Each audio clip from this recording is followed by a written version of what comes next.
Hello friends, welcome back to our channel. Videos பார்க்குற நண்பர்கள் நம்மளோட சேனலை சப்ஸ்கிரைப் பண்ணாமல் வீடியோஸ் பார்த்தீங்கன்னா மறக்காமல் சப்ஸ்கிரைப் பண்ணி வச்சுக்கோங்க. பக்கத்தில் இருக்க பெல் ஐக்கானை கிளிக் பண்ணி ஆல்ன்ற சிம்பிளையும் டச் பண்ணிடுங்க. வாங்க வீடியோக்குள்ளே போகலாம். இன்றைக்கி என்ன வீடியோனா, நேற்றும் நம்மளோட லஞ்ச் பாக்ஸ் ரெசிப்பியில் குஸ்கா எக் வச்சுருக்க மாதிரி தான் வீடியோ போட்டிருப்பேன். ஆக்சுவலி இன்றைக்கும் நம்ம வீட்டில் குஸ்கா தான். நேற்று தக்காளி குஸ்கா, இன்றைக்கி புதினா கொத்தமல்லி இதெல்லாம் அரைச்சி போட்டு தொன்னை பிரியாணி செய்வாங்க இல்லையா, அந்த ஸ்டைலில் ஒரு குஸ்கா செய்கிறேன். ஏன்னா இன்றைக்கி நம்ம வீட்டில் ஒரு ஃபங்க்ஷன் இருக்குது. அந்த ஃபங்க்ஷன் போகிறதுனால இந்த மாதிரி நமக்கு அவசரடி சமையல் எதனாவது ஒன்று செய்யணும், கொஞ்சம் டேஸ்ட்டாகவும் இருக்கணும் அப்படின்னா நமக்கு எடுத்தோன்னே குஸ்கா தான் வரும்.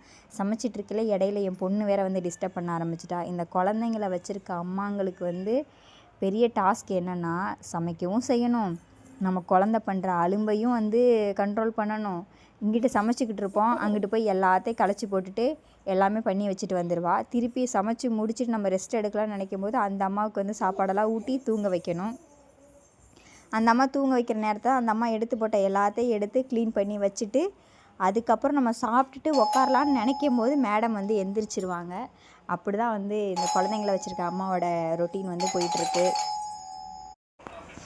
ஓகே, இதோட இந்த வீடியோ முடிச்சுக்கலாம். வீடியோஸ் பார்க்குற நண்பர்கள் சப்ஸ்கிரைப் பண்ணவே மாட்டேங்கிறீங்க. மறக்காமல் சப்ஸ்கிரைப் பண்ணுங்கள் நண்பர்களே. உங்களோட சின்ன அந்த சப்ஸ்கிரைப் எங்களுக்கு பெரிய மோட்டிவாக இருக்கும். தேங்க்யூ.